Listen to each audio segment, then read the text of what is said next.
wa sallallahu ala nabiyil karim wa ba'd. Assalamu alaikum wa rahmatullahi wa barakatuh. Mabiya wannan shafin barkanmu da warhaka.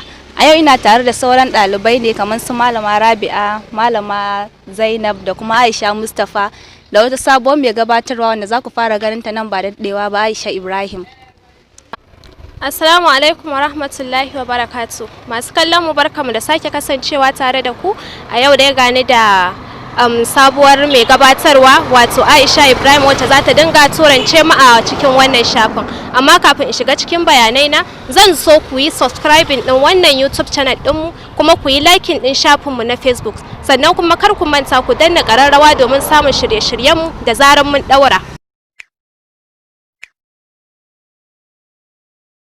A yau dai bayanin da zan yi mana takaitaccen bayani ne akan neman ilimi. Wato shi ilimin nan da kuke gani yana da martaba da yawa saboda alƙalami shine farkon halitta. An fifita annabi Adam akan mala'iku da ilimi.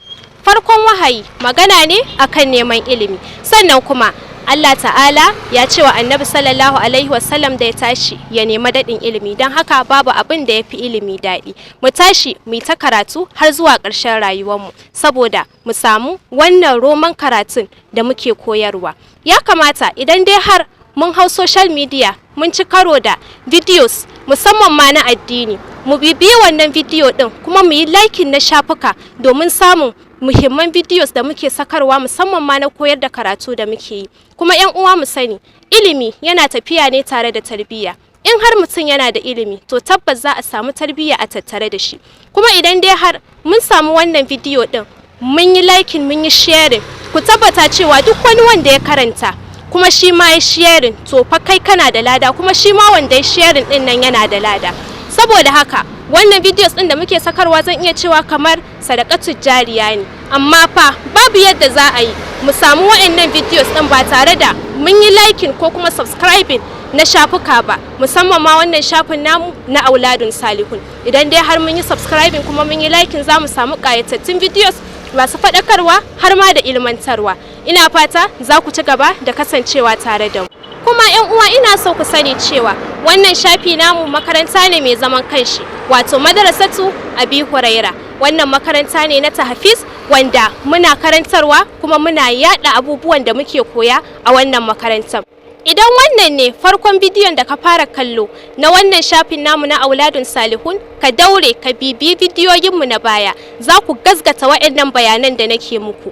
Ina fata za ku ci gaba da kasancewa tare da mu. Nagode.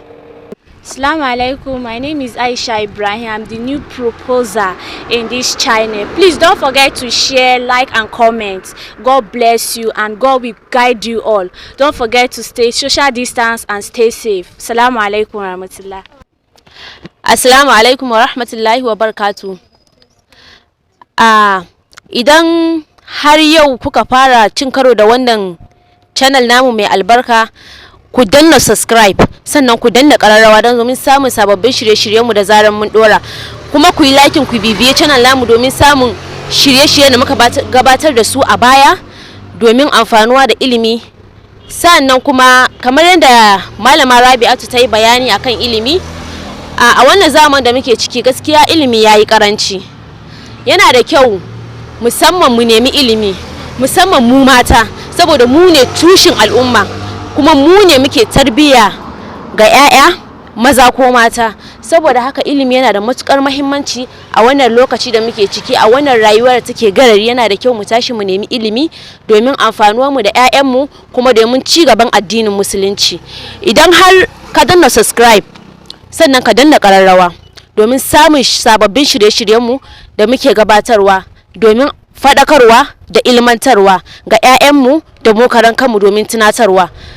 Da wannan nake cewa ku ci gaba da bibiyanmu sannan ku ci gaba da kallon shafinmu a YouTube channel. Ku danna subscribe domin samun sababbin shirye-shiryenmu da zarar mun dora. Nagode. Kamar yadda kuka gani ni ce Aisha Mustafa, ni ce autansu. Idan kuka bibiyo bidiyoyin da muka daura a wannan shafin namu za ku gane me nake koyarwa. Duka ana muka kawo ƙarshen shirin namu na yau. Kar ku manta ku yi like, ku yi share sannan kuma ku yi subscribe na channel namu. Assalam.